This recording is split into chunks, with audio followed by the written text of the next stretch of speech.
Okay, welcome to Scott Circle and traffic and stuff. DC traffic's kind of amazing.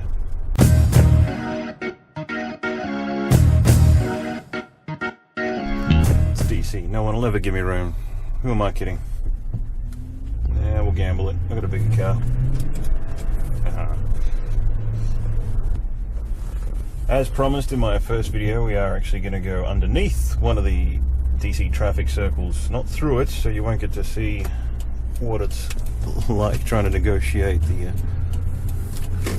4 or 5 and 2 3/4 lanes, whatever they are, of awesomeness around the DuPont Circle. But we'll go underneath it, which is kind of cool, kind of like an underpass, I guess.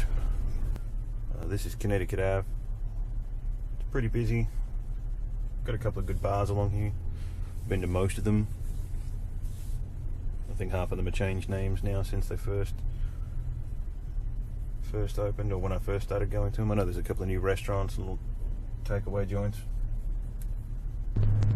Again, I don't really have any particular topics to chat about today, so if you do have any, please put them in the comments below.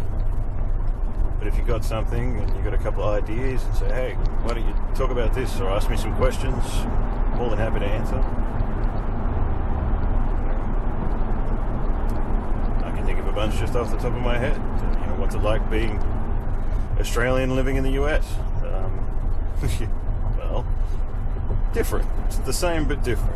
Besides driving on the other side of the road and sitting on the other side of the car and having to get around the whole tipping thing, which, you know, I've grown accustomed to now, and sometimes I tip way too much when I've had way too much to drink. I think that sort of goes hand in hand though, but if you've got a good bartender that's looking after you and you get a couple of cheap drinks or free drinks out of it, then you feel somewhat obliged to look after them as well, which is kind of nice. So yeah, the differences, there's sort of too many to list. It's just all the little things, and it's the little conversations that you just don't realise, or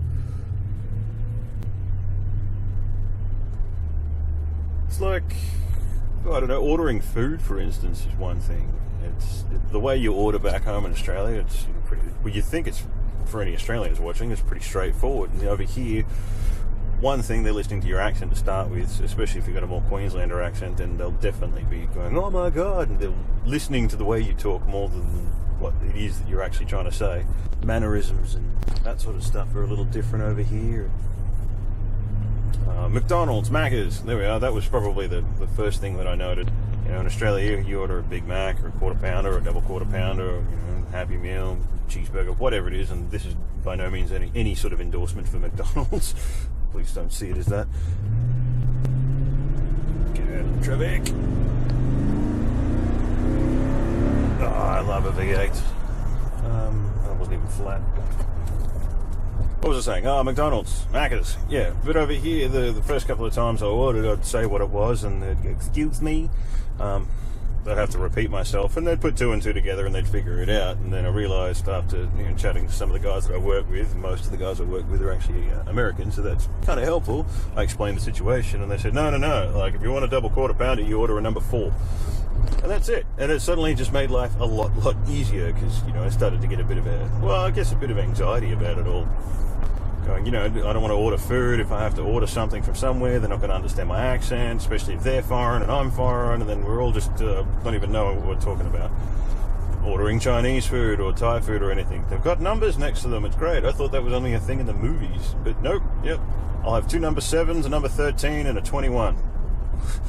Perfect. Done. It's great. You know, that'll be $38.50. Awesome. I had an issue at a restaurant probably 4 years ago where it said it was a fillet, or fillet.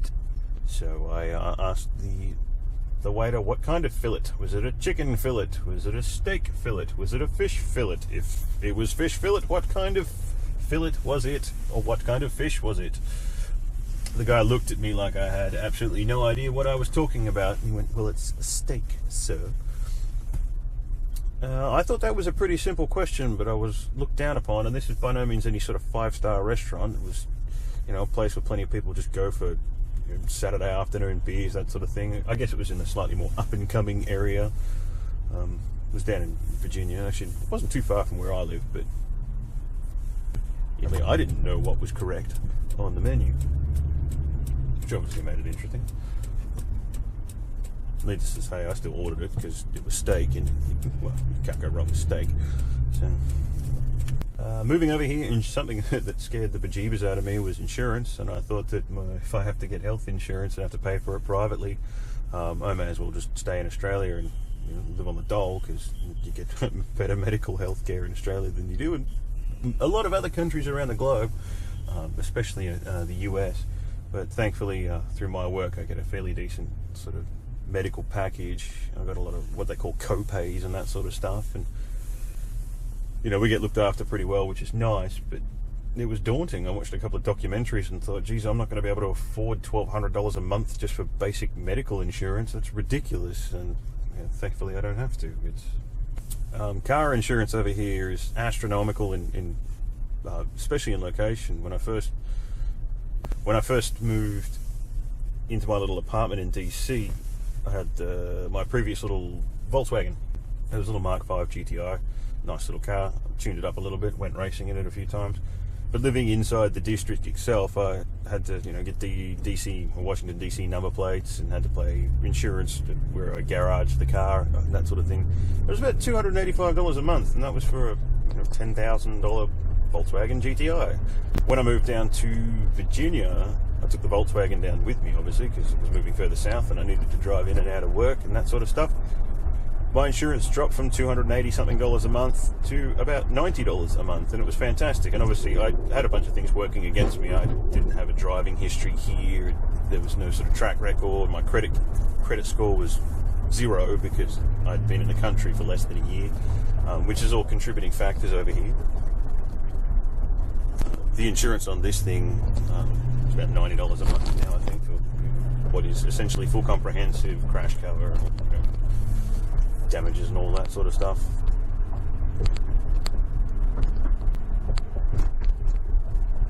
Yeah, well, there we go. There's some differences. If anyone's got any questions, please feel free to post. If you like the video and like what you see, and like my little trials at trying to do this, I should have some equipment turning up this week, so I may even get that sort of point of view headset thing set up, or I'll find some other mounts around the car and make it a little bit more interesting. Like, subscribe, share, comments, thumbs up, all that sort of goodness.